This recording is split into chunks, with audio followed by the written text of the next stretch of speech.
Today, I want to tell you the one thing you need to know about working with clients using solution-focused brief therapy, and it may surprise you.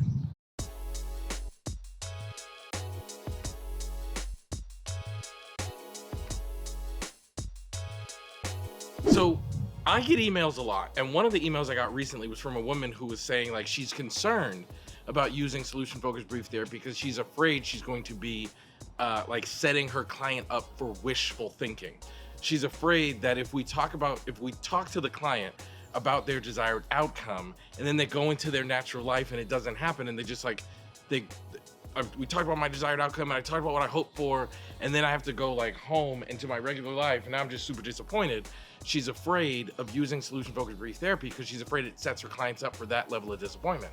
So the one thing I want you to remember when you're working with clients is clients are resilient.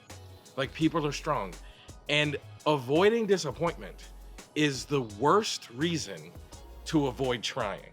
Like, I think back in my life, and I've thought about this as I was interacting with this person. We were going back and forth in email this morning, and I was thinking to myself, like, whenever you try to accomplish anything, you are at risk of disappointment, but you just got to remember that human beings can handle disappointment. Like, I remember when I had an idea to write a book, my very first book. I was 1 year outside of graduate school and I had this idea, and I went and met with my friends and told them what my idea was. And lots of people were like, man, you don't have enough experience in this field. You're too green. You've never written a book before. So people are gonna tell you no. Somebody told me that like you should be prepared to hear 100 no's as you start contacting publishers to write the book. But I talked to a friend of mine, a woman named Linda, and I talked to Linda, and she was so encouraging and so remarkable. We didn't talk about disappointment at all. We just talked about how to make it a cool book, and then submitted it to publishers. And eventually someone agreed to publish it and became my first book, The Art of Solution-Focused Therapy.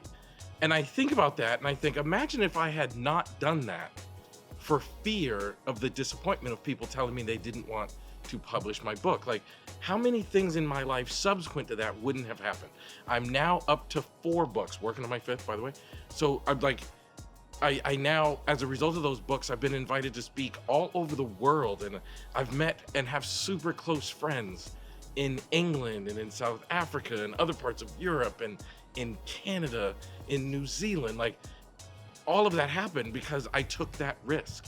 So are your clients at risk of experiencing disappointment? Sure. But not pursuing a goal for fear of disappointment is the dumbest reason to not pursue the goal. Like, people can handle disappointment, but imagine if it all clicks. Like, imagine if it clicks and their desired outcome becomes their reality. Like, I have gone so far beyond where I dreamed my career in life would go. Imagine your clients. When you ask them these questions, imagine what happens when it works and the life goes so far beyond where they dreamed. That's why we do it. So don't allow the fear of disappointment to stop you from engaging in a conversation with your client's desired outcome. That's just not a good decision.